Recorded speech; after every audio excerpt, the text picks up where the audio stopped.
yeah? There's more food in the kitchen if anybody likes some. This tastes wonderful. It seems like ages since you stopped provided that little place outside of Rochester. What was it called again? The Chat and Chew Diner. That name sounds familiar. Have we been there, sisters? No, Mary Agatha. Well, it's regular stuff on my route. Gives the passengers indigestion. I mean, heartburn. I mean, attempts to twist their legs and use the facility. I assume all of you get off the bus there? Why, of course, we want to sit on a cold bus for half an hour. I see. Yep, get her in the door now. Who's there? No, I don't want any bread. Oh, it's Mary Lester.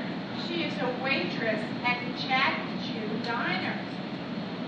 They said on the radio that they had discovered her strangled body behind the diner. And they're thinking that it might be the Mary murderer. Oh, word. All right, quiet down. No wonder we never eat there. Oh, sister, please. You wanted to say something, Mr. McDougal? Yes, when was the murder committed? The reporter said they found her about an hour ago. Not long after we stopped there. Hey, wait a minute, folks. Buses pulling out of there all the time, day and night. Remember there was a Trailways car next to my grain house. You remember how busy the place was?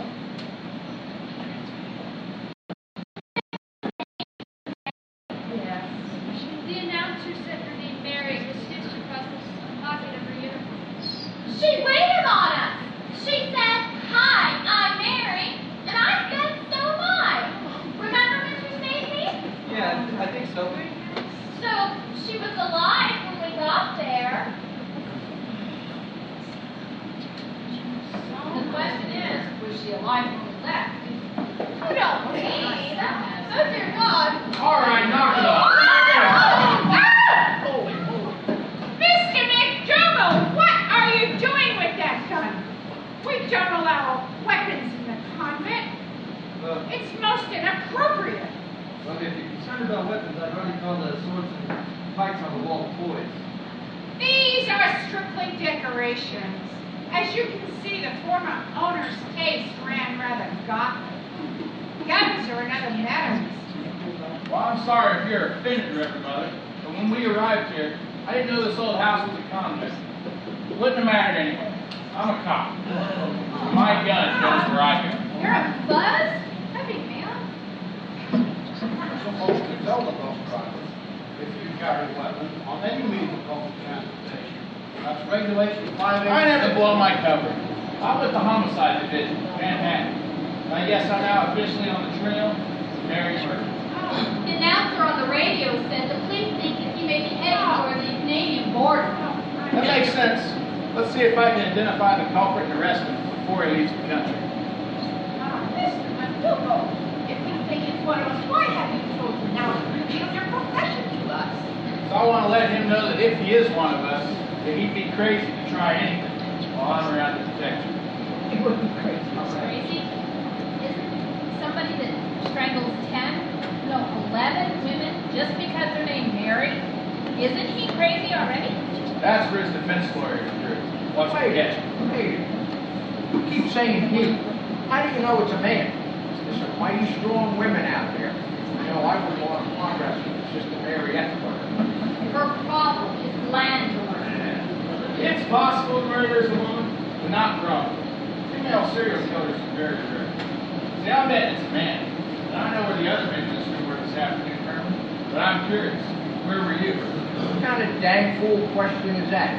You were all at the scene of the murder. You have nothing to hide, you won't mind answering. Where were you?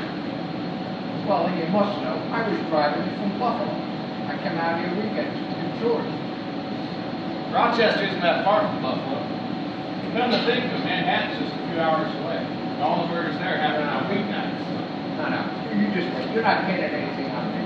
No, no. I'm not trying to pin it on anything. I just want to let you know you're just as much a suspect as any other man in this group. Now, surely, you don't think it's one of us, officer? Lieutenant. Oh, excuse me. Maybe not. Hopefully not. But just in case, I suggest you women lock the doors. I'm afraid we cannot do that. These doors require keys, and I assume they were lost long before we inherited this convent. Also, we wouldn't dream of invading another sister's privacy. All right. But if I were you, I'd at least tilt a straight back chair and wedge the top under the door. Good more. Okay, that's Sometimes you, the young man thinks we have a killer in the convent. No, Mary Agatha. He just wants us to be safe, that's all. Oh my goodness, I want to Oh, find no. the What do you think we're letting a termite? You will do no such thing. You recall the last time you went wandering through the halls? I guess I should explain myself. This mansion is filled with hidden corridors and rooms. It was built in the mid-1700s by a notorious pirate named Mad Dog Morgan. He plundered the Atlantic, and he would return through the Great Lakes with his bounty and hide it in these hidden rooms. We read all about Mad Dog, and it seems that he built this particular house in this particular spot just because of its proximity to Lake Erie. How fascinating. I must explore these rooms. Oh, I'm afraid I must forget it, sir. I'm so sorry this subject came up. But since it has, Mary Agatha, the last time you went wandering in the corridors, you were lost for a whole day. By the time we finally found you, you were covered in so many cobwebs we could make it through. Stay out of the walls. Yes, Reverend Master. This place is so cool. Maybe we could like shoot a music video here. Over my dead body! Oh! Oh, I'm sorry. Under the circumstances, that wasn't quite the response I should have given. I'm sorry. I must forbid it. We are a holy order, and we value our rights. Would we disturb it? I'm sorry, Reverend Mother. It couldn't be helped. Come.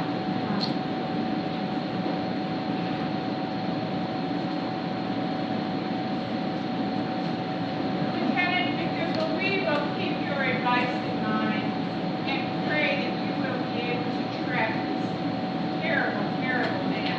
Now I lay me down to Oh, sleep. not now, sister. Not now, not now. Well, I tell you, this has been a real swell talk. But I'm going back to my room. You want to rescue anything, Mr. Detective? I'll be up over the garage. I remember that. Night, Herman. Night. Night, night. Swing tight, Nick. Who the hell must be on fire? Well, Mr. Beckett's will specified that we retain Herman. As I always say, the Lord works in mysterious ways. I have returned. Oh, God damn it! Miss Kincaid, what are you doing in those robes? Let's just say I've been picking up some good habits lately. It's a joke. Look, you wouldn't let me wear the suit of armor. Anyway, I found this in the wardrobe in my room. It's much better and a lot more comfortable.